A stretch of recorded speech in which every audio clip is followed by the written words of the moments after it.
एक सेकंड के लिए कैसा आपको लगा? जो शोरगुल था वो बिल्कुल समाप्त हो गया। शांति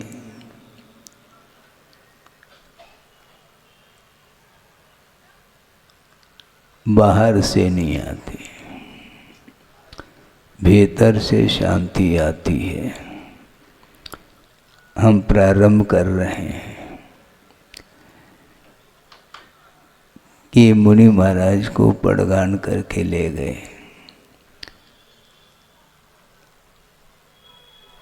मुझे पड़गान करके ले गए और नवदा भक्ति पूर्वक प्रारंभ हो गया। खड़े हो गए, लगभग 2, 4, 6 मेंबर होंगे आहार देने वाले, और एक व्यक्ति उसी चौकी का था। उसके हाथ में थाली थी, दोनों हाथों से वो थाली पकड़ करके खड़ा हो गया और सारे के सारे लोग आहार देने लगे। उनको आकुलता होने लगी। सब लोग तो आहार दे रहे हैं और मुझे अवसर ही नहीं मिल रहा है। तो सभी मेंबरों ने कहा शांति तो पकड़ो। तो उन्होंने उत्तर क्या दिया?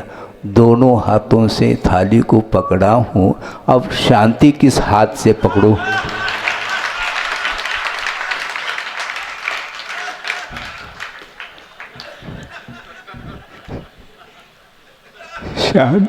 शांति किस हाथ से पकड़ूं? इसको बोलते हैं आकुलता तो होती ही है। महाराज आपको क्या अनुभव है? क्योंकि आपने बहुत अल्प मात्रा में दिया होगा, हमने दिया ही नहीं लगभग ही समझ लो। हाँ, जीवन में आहार तो ले लिया लेकिन एक आध ग्रास आहार देने को मिला होगा बड़े मुश्किल से। वस्तुतः शांति तो जो प्राप्त होती है वो कई प्रकार की होती है। सुख जो प्राप्त होता है वह कई प्रकार का होता है। एक शारीरिक सुख है, एक मानसिक सुख है और एक आत्मिक सुख है। इन तीनों में बड़ा अंतर है। शारीरिक सुख क्या है? भोजन कर लिया, 4-6 रोटी खा ली, बस भूख मिट गई। तन की भूख तनक सी, किंतु मन की जो भूख है हाँ, वो बहुत ज़्यादा। मन भरता नहीं महाराज। अच्छा कहाँ तक भरा ये तो बताओ। है? मन भरता नहीं कहते, कहाँ तक भरा है? मानसिक भूख बहुत विचित्र है ये, और ये परसापेक्ष सुख है। ये शांति जो है परसापेक्ष है। प्रशंसा की जाती है जिसकी उसको आनंद आता है, लेकिन निर्णय सागर जी ने बहुत कुछ ओवर कहा। हाँ, वो ओवर हो रहा था, लेकिन बीच में माइक मेरे सामने था नहीं, बोल कैसा सकता है।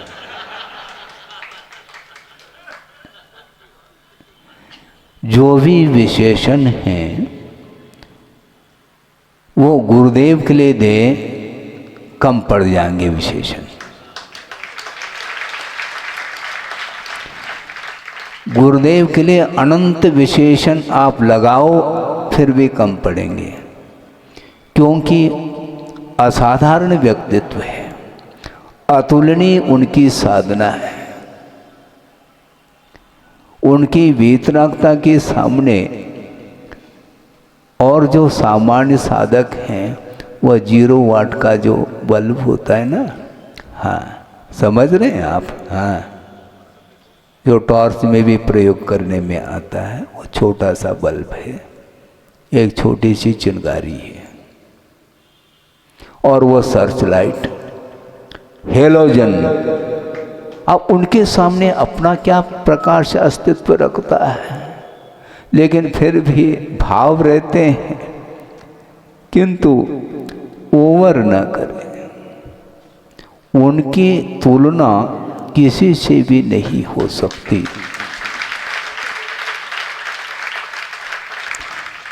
अतुलनीय उनका व्यक्तित्व है।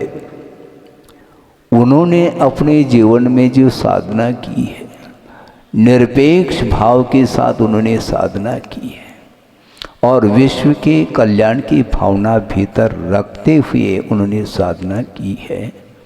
उस प्रकार के साधक का दर्शन बहुत कठिन होता है, और हम और आपका इतना तेज पुण्य रहा, उनका सानिध्य लंबे समय तक मिला है। हाँ। और अभी भी वो विद्यमान इसलिए हैं, उनकी वाणी विद्यमान है। उनके एक एक संकेत अभी भी कानों में गूंजती रहती है। उनका ये कहना था, अतीत अनंत काल व्यतीत हुआ है, लेकिन वह कार्य अभी तक संपादित नहीं कर पाए। क्या महाराज, और क्या, रात दिन जो कर रहे हैं वो तो अनंत काल से करते आ रहे हैं, किंतु जो नहीं किया है उसको करना है, जिसके माध्यम से आत्मिक शांति प्राप्त हो सकती है। लेकिन संसारी प्राणी शारीरिक सुख और उसके साथ साथ मानसिक सुख को प्राप्त करने के लिए लगा हुआ है, किंतु मानसिक शांति कभी मिलने वाली नहीं, क्योंकि वह परसापेक्ष है।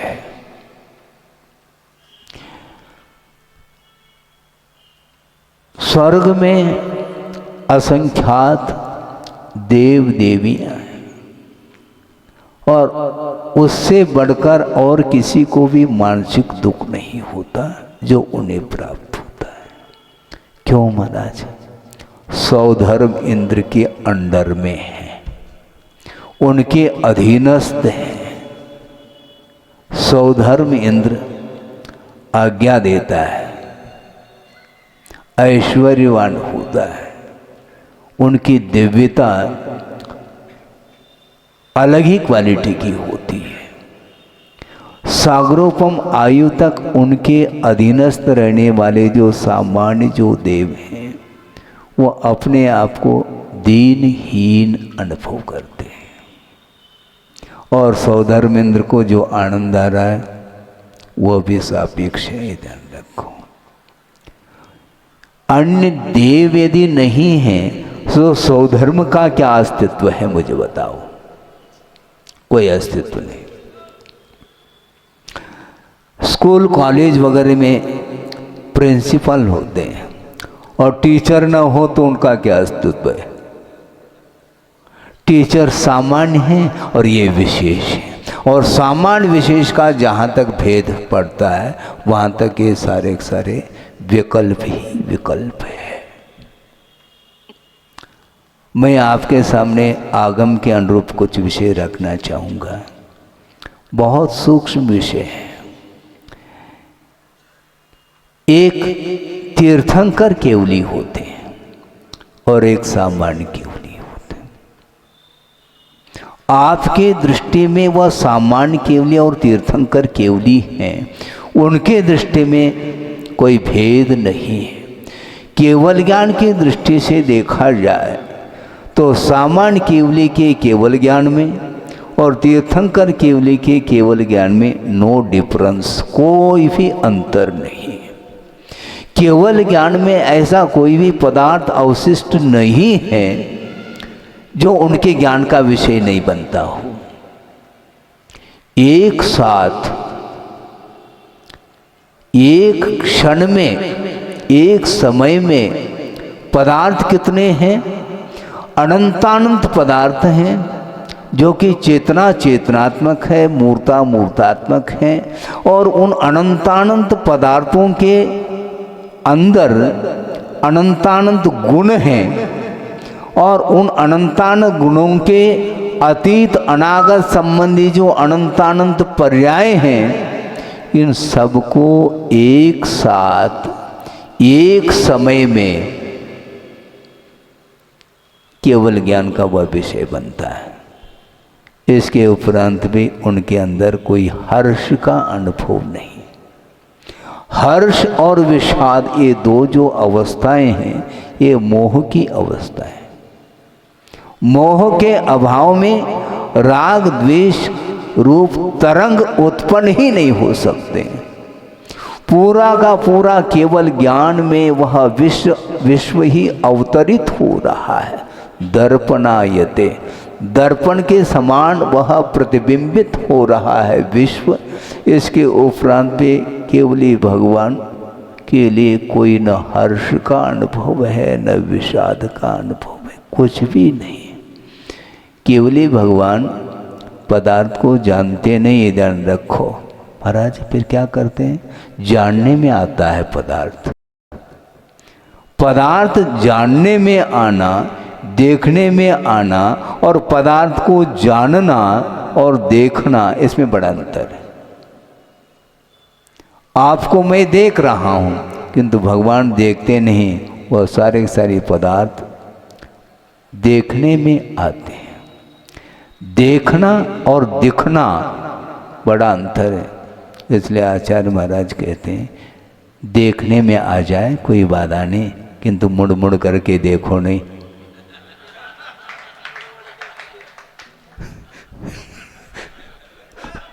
बहुत कठिन काम है।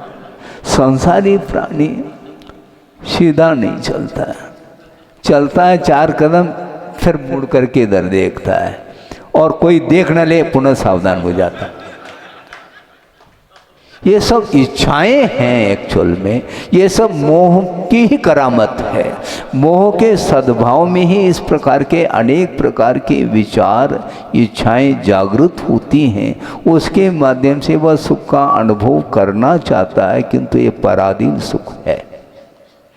इंद्रियजन्य जो भी सुख है वह पराधीन है और अंत को प्राप्त होने वाला है। और दूसरी बात, ये इंद्रियजन्य जो सुख है, इसकी धारा एक से बनी नहीं रहती, टूटती रहती है, और दुख से वह मिश्रित है धारा। बिजली है, स्विच ऑन कर लिया और पंखा घूमने लग गया, आपको शीतलता मिलने लगी, और एक क्षण में बिजली गोल हो गई, शीतलता समाप्त। इसको बोलते हैं कर्माधीन। कर्म के उदय में जब तक साता वेदनी का उदय होता है, पुण्य का उदय होता है, तो संसारी प्राणी फूला नहीं समाता। किंतु अगले ही पल में असाता का उदय आ जाए तो भगवान के सामने हाथ जोड़ता है। भगवान के सामने हाथ क्यों जोड़ते हो? हैं? जब साता का उदय था उस समय भोगने में लग गए, उस समय भगवान याद नहीं आए, और कष्ट का अनुभव होने लगा तो भगवान के सामने हाथ जोड़ता है। और साता का उदय होता है उस समय हाथ नहीं जोड़ता, हाथ दिखाता है। समस्या ये है, संसारी प्राणी उसकी प्रवृत्ति अजीब प्रकार की प्रवृत्ति है। ये जो कुछ भी सुख मिल रहा है, ये स्वाधीन सुख नहीं है, पराधीन है। धूप कभी छाव। पौष के महीने में धूप अमृत का काम करता है, किंतु सूर्य के सामने एक छोटा सा बादल का टुकड़ा पहुंच जाए तो देख लो फिर कपकपी कैसी छूटती है। और वो हट जाए तो ऐसा लगता है कि जैसे गरम गरम है क्या है? महाराज आप कह दो, हम काय को कहें, कहने की आवश्यकता नहीं। ठंड के दिन में पढ़ाई करके सब लोग, हाँ वही मैं यही सोच रहा था, कोई एक आध व्यक्ति तो मिल जाए बोलने वाले, तो उसी प्रकार वह अनुभव करता है। ये सुख जो है ये पल भर के लिए मिलता है, और किया हुआ दुख का, अपनी असहायता का उदय जब सामने आता है तो हैरानी का अनुभव करता है। भोजन करने के लिए कोई बैठा है, मुख में मिठाई है, रसगुल्ला है, किंतु कॉल आ गया तो विकल्प आता है, क्या समाचार आया। यदि कोई दुखद घटना आ गई, समाचार में सुनने को मिल गई, तो वह मुख में जो रसगुल्ला है उसका आनंद नहीं आता, वह नीरस लगता है। और सुखद समाचार आ जाए तो एक और रसगुल्ला मुख में ले लेता है। ये है समस्या संसारी प्राणी की। इसलिए सांसारिक सुख और दुख ये दोनों कर्म के अधीन है। इसलिए सौधर्म इंद्र को भी जो सुख मिल रहा है वो सामान्य जो देव हैं उनके कारण मिल रहा है। यानी संसारी प्राणी को जो सुख मिल रहा है, दूसरे को कम सुख हो तो उसको तसल्ली है। यदि इक्वलिटी है, समानता है, अरे सब समान हो गए, सबको एक से अंक मिल गए मान लो, तो राष्ट्रपति पुरस्कार किसको मिलेगा? समस्या खड़ी हो गई। सब एक से हैं, सबको 100 नंबर मिल गए मान लो, अब किसको क्या आनंद आएगा? और सब फेल हो गए, किसी को दुख नहीं। सभी फेल हो गए सर, लेकिन सब मिलकर के टी पार्टी करते। सोचो विचार कर।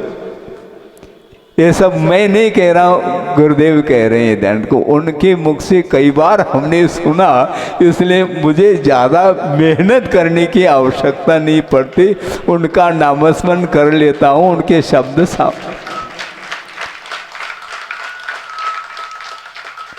उनके शब्द आ जाते हैं, अनायास निकल जाते हैं। ये स्थिति है संसारी प्राणी की। सुख पराधीन है, कर्म के अधीन है और अंत को प्राप्त होने वाला है। ये शाश्वत नहीं है, ये नित्य नहीं है, अनित्य है। सरोवर है और सरोवर में हवा के झोंके के कारण तरंग लहरें उत्पन्न हो रही हैं, लेकिन ये ध्यान रखो उत्पन्न होकर के मिट रही हैं, वो शाश्वत नहीं। शाश्वत क्या? सरोवर है, शाश्वत सरोवर है। और जो तरंगे जो है ना, वो पर्याय हैं, अवस्थाएं वो क्षणिक हैं। बहुत कठिन काम, बहुत दिन की प्रतीक्षा है एक व्यक्ति के लिए। किसकी प्रतीक्षा? पुत्र रत्न की प्राप्ति हो और उसकी पूर्ति हो जाती है, लेकिन 4 दिन नहीं हुआ, उस पुत्र का अवसान हो जाता है। जिस दिन पुत्र की उत्पत्ति हुई थी उस दिन मिठाई बांटी थी उसने, लेकिन 4 दिन बाद देखता है आंखों में आंसू भर आए। ये क्या है? क्या है ये? हाँ, ये क्या है? जातस्य मरणम ध्रुवम, जिसका जन्म हुआ है उसका मरण निश्चित है। जन्म की तारीख कथनचित निश्चित हो सकती है, लेकिन मरण की कोई तिथि तारीख निश्चित नहीं, किसी भी पल में अवसान हो सकता है। इसलिए बंधुओं, ये जो मनुष्य पर्याय मिली है, जो जैन कुल मिला है, आर्यखंड मिला है, देव गुरु शास्त्र का समागम प्राप्त हो रहा है। तो ऐसी स्थिति में इस मनुष्य जीवन की सार्थकता सिद्ध करने के लिए अपने को सांसारिक सुख की ओर दृष्टि नहीं रखना, किंतु हमेशा हर पल प्रभु को और गुरु को स्मरण में लाते हुए कर्म निर्जना करने के लिए तत्पर होना चाहिए। यथाशक्ति कर लो, इसमें कोई बाधा नहीं, कभी भी अंत हो सकता है, रोक नहीं सकते। अनंत शक्ति है भगवान के पास, किंतु किसी की मरण को रोक नहीं सकते वो। महाराज उनके पास अनंत शक्ति है ना, अनंत शक्ति है, इसके काम में थोड़ी आती, क्योंकि ये वस्तु का स्वरूप है। और स्वरूप स्वभाव जो होता है वह स्वभाव दुरतिक्रमः, स्वभाव का उल्लंघन संभव नहीं है। स्वभाव को रोका नहीं जा सकता, नेचर को रोका नहीं जा सकता। महाराज ये लड़का है आपका ही है, अच्छा रख लो फिर। महाराज इसको समझाओ, ये बहुत क्रोध करता है। अच्छा क्रोध करता है, क्रोध वहीं पर मिट जाए तो यहाँ आने की जरूरत क्या है? इसको समझाओ महाराज, ये आपका ही लड़का है। ये व्यवहार की भाषा है, हम भी समझने लग गए। भोपाल की भी भाषा अलग है, हाँ विदिशा की अलग है, नागपुर की अलग है, सबकी भाषा को मैं जानता हूँ कि वस्तुतः भीतर के भाव क्या है। क्रोध करता है महाराज लड़का, मानता नहीं। अच्छा क्रोध को ही कषाय मानते हैं आप, मान माया लोभ को कषाय नहीं मानते हैं। क्रोध से भी भयानक है मान, बहुत भूत है वो। हाँ मान नहीं मिलता है, बेचैनी होती है। हाँ मान सम्मान का ये भूखा है, समय मिल जाए तो और अच्छे ढंग से मैं कह सकता हूँ। है तो 9:30 बजा है, सुनो तो समय का बंटवारा किया है। सुनो 50-50 हमने बांट दिया था। निर्णय सागर जी मंच पर हैं, उनको भी मिले, उनको भी दे दिया और थोड़ा आपको भी दे दिया है, क्योंकि हम बाहर तो जा नहीं रहे हैं। अब मौसम तो ठंडा है, तो मैं क्या कह रहा था भूल गया, यही समस्या है। हाँ क्रोध जो है, क्रोध मान माया और लोभ। क्रोध होता क्यों? सम्मान नहीं मिलता है तो क्रोध। मान और कोई वस्तु नहीं, वह भी एक तरह का लोभ ही है, सम्मान का लोभ। और सम्मान यदि नहीं मिलता है तो वह ये सोचता है कि भैया भोजन न मिले कोई बाधा नहीं, लेकिन सम्मान तो मिलना चाहिए।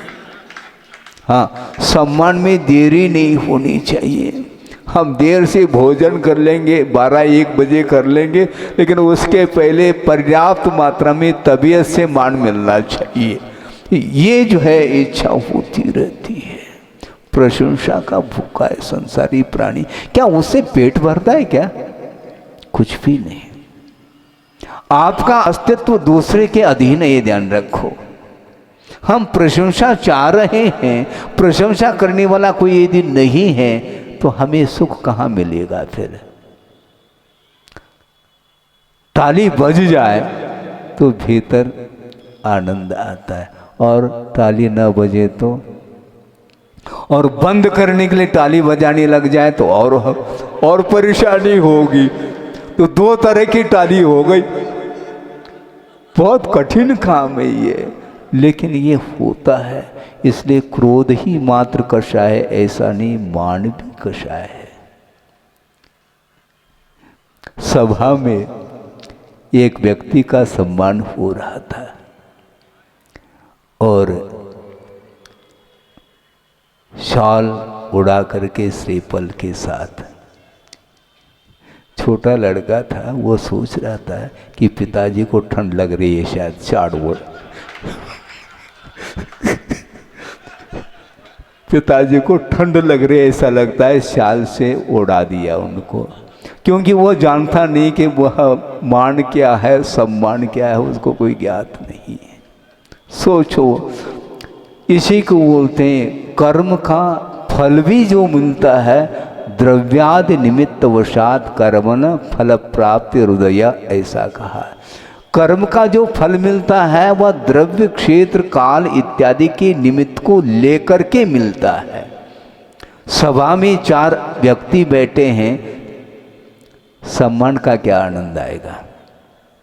खचाखच सभा भरी हो और उसमें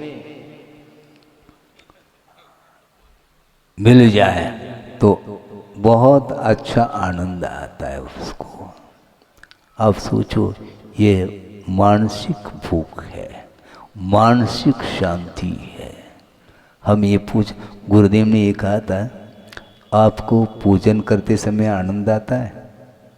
आता है, अच्छी बात है, लेकिन पूजन करने के उपरांत उससे भी आनंद आता है किसी के द्वारा प्रशंसात्मक शब्द सुनने को मिलते हैं तो।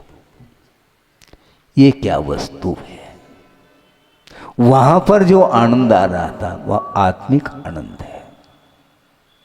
वीतराग मुद्रा का दर्शन करके, उनकी उपासना, उनकी अर्चना, पूजन इत्यादि करके वह पवित्र परिणाम कर लेता है, किंतु क्षण भर के पश्चात पुनः वह डिलीट हो जाता है, पुनः वह प्रशंसा आदि की बात करता है। इसमें कुछ भी नहीं रखा है। वस्तु तो देखा जाए, शब्द ही तो है।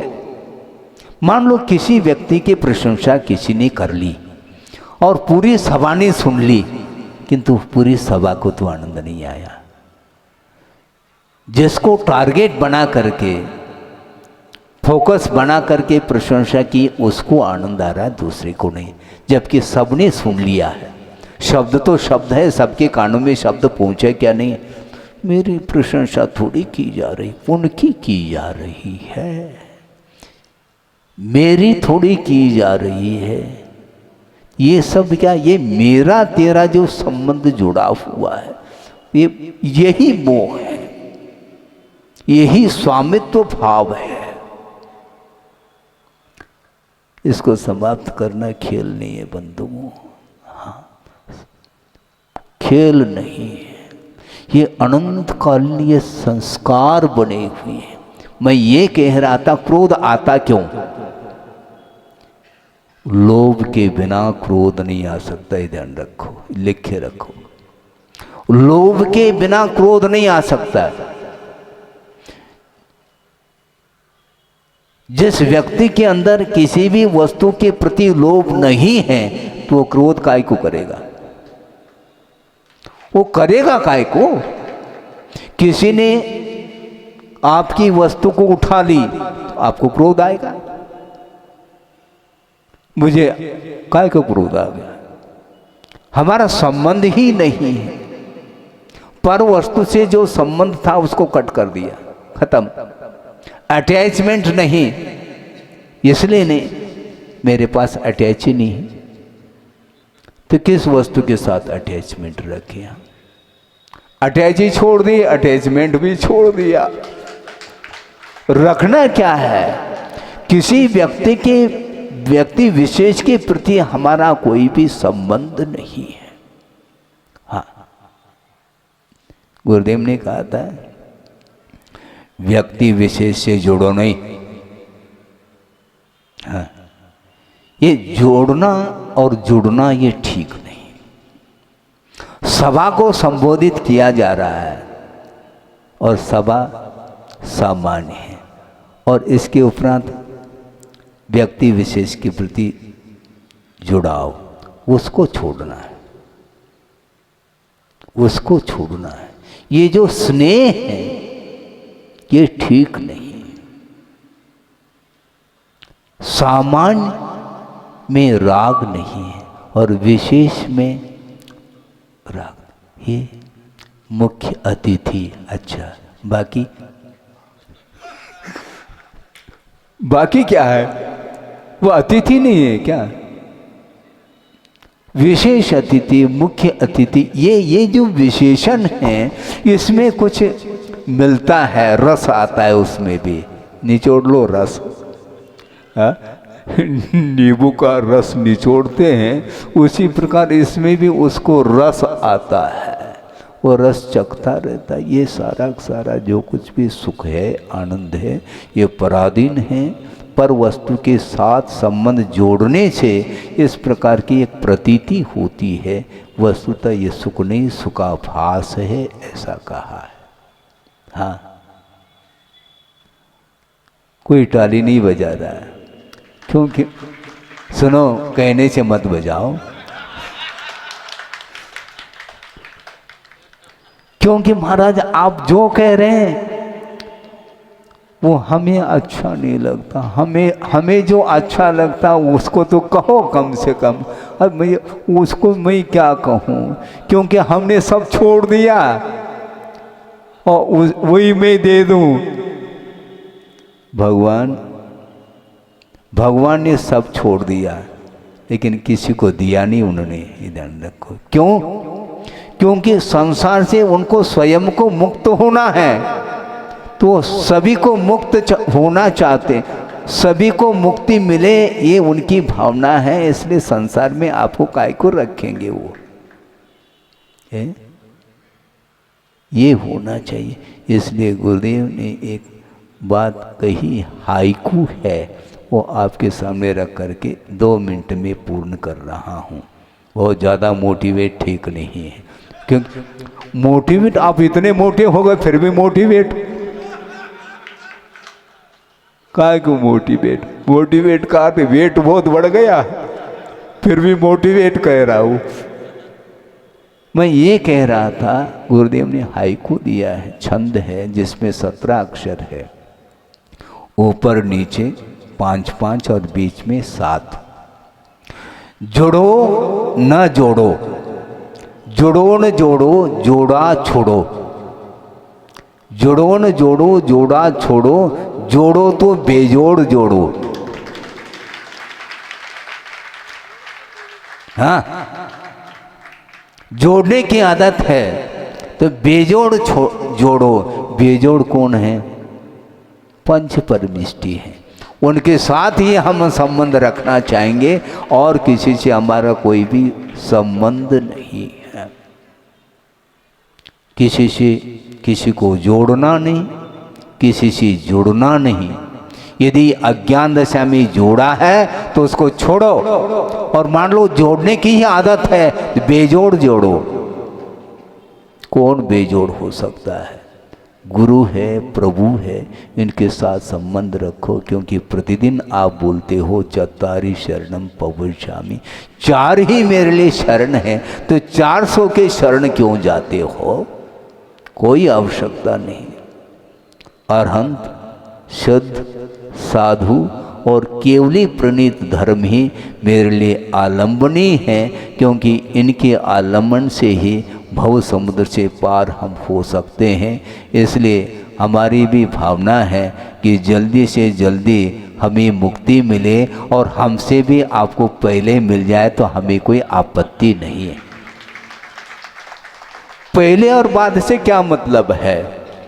पंगत में बैठे हैं, परोसने वाला आएगा, हम मान लो लास्ट में बैठे हैं, तो आ तो जाएगा, वो कहाँ जाएगा?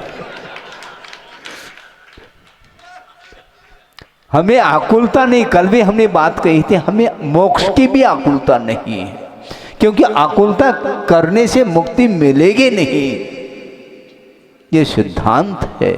इसलिए ज़्यादा नहीं कहते हुए इतना ही कहना चाहता हूँ कि ये सांसारिक जो सुख है, इंद्रियजन्य जो सुख है, वो सुख नहीं, सुखाभास है। इसलिए वास्तविक जो आत्मिक सुख है उसको प्राप्त करने के लिए देव गुरु शास्त्र का अवलंबन लेकर के उनकी यदि उपासना निरपेक्ष भाव के साथ अथवा कर्म क्षय के उद्देश्य को लेकर के यदि आराधना करते हैं तो बहुत ही जल्दी अल्पकाल में हमें भी मुक्ति मिल सकती है। सबको मोक्ष का लाभ हो, इस पवित्र भावना के साथ अहिंसा परमो धर्म की जय। बोधि समाधि परिणाम शुद्धि स्वात्मोपलब्धि शिव शोक सिद्धि चिंतामणिं चिंतित वस्तुदाने त्वां वंदमानस्य ममास्तु देवी।